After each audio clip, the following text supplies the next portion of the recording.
Hello again and welcome or welcome back. Now here is another attempt to reach into the heart of tradermini2911.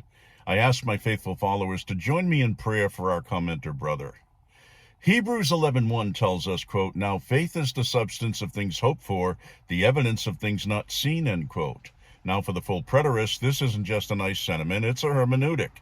It is the ability to see the substance of God's kingdom in the Word, even when the traditions of men demand physical, visible proof. Today, we're going to trace the hearing remnant from the era of the judges to the fall of Jerusalem, proving that God's people have always been defined by what they hear, not what they see. Think of the book of Judges. It is a cycle of rebellion and remnant. The majority, quote, did what was right in their own eyes. They walked by sight. But God raised up individuals like Gideon, Barak, Samson, and Jephthah. Hebrews 11 lists these men in the hall of faith. Why? Because they didn't wait for a visible change in the political climate to act. They heard the word of the Lord through the prophets or direct commission, and they moved. As Hebrews 11:2 says, by it the elders obtained a good testimony.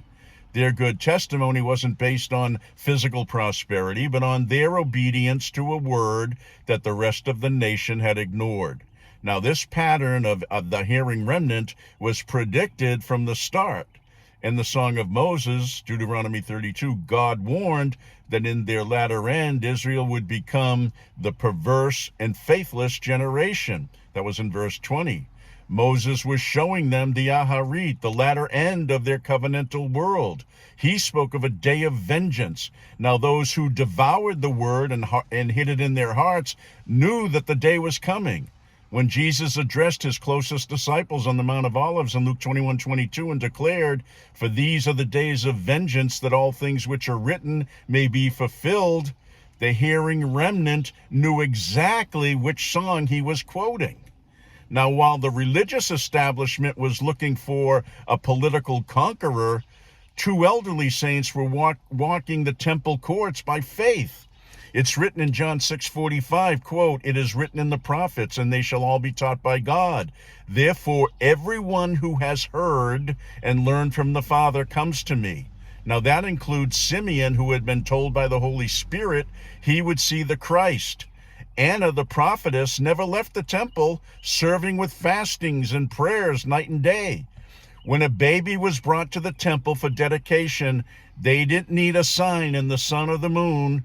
They had been taught by God because they had heard the Father in the scriptures. They recognized the substance of things hoped for in that child. The Pharisees had the scrolls, but the remnant had the hearing. It's declared of Anna in Luke 2:38, quote, "And coming in that instant, she gave thanks to the Lord and spoke of him to all those who looked for redemption in Jerusalem." She had heard from the Father and encouraged like-minded souls. Today, our opposition says, "I won't believe Jesus returned until I see it with my physical eyes. I need an eyewitness report of him standing on the Mount of Olives." But this is the same error the Pharisees made. They wanted a king by sight. They missed the spiritual reality because they were deaf to the prophetic language. Jesus told them in John 5:46, "If you believed Moses, you would believe me, for he wrote of me."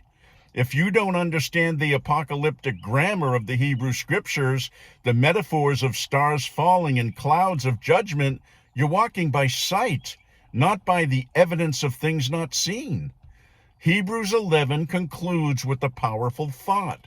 All these heroes of faith died without seeing the full realization of the promise, so that with us they would be made perfect. It is written of them in verses 13 to 16, quote, "These all died in faith, not having received the promises, but having seen them afar off, were assured of them. They embraced them and confessed that they were strangers and pilgrims on the earth."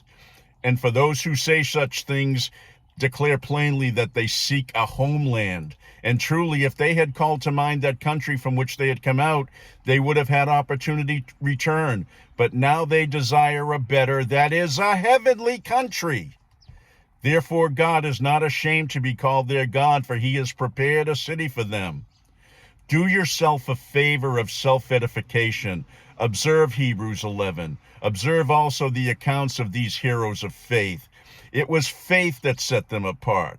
Remember the opening of chapter 11? Now faith is the substance of things hoped for, the evidence of things not seen. For by it the elders obtained a good testimony. The first century saints were the final hearing remnant. As the clouds gathered over Jerusalem in AD 70, the sight walkers stayed in the city, trusting in the physical temple. The zealot prophets promised them imminent deliverance from the Roman siege. But the faith walkers, those who heard Jesus' warnings, fled to Pella.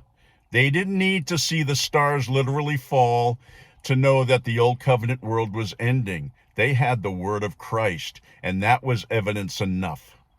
Dispensationalism and Zionist tradition drown out the word with the gospel of sight. They are waiting for a physical future, a physical Jesus coming to sit in a physical throne in a rebuilt temple, because they haven't heard the finished past. Faith comes by hearing. If you want to see the kingdom, you have to stop looking with your eyes and start listening with your heart. Hide the word in your heart. Devour the song of Moses. It's the foundation of all prophecy. And join the remnant that walks by faith. Now I'm done. I know this is rustling feathers, so put your comments down below.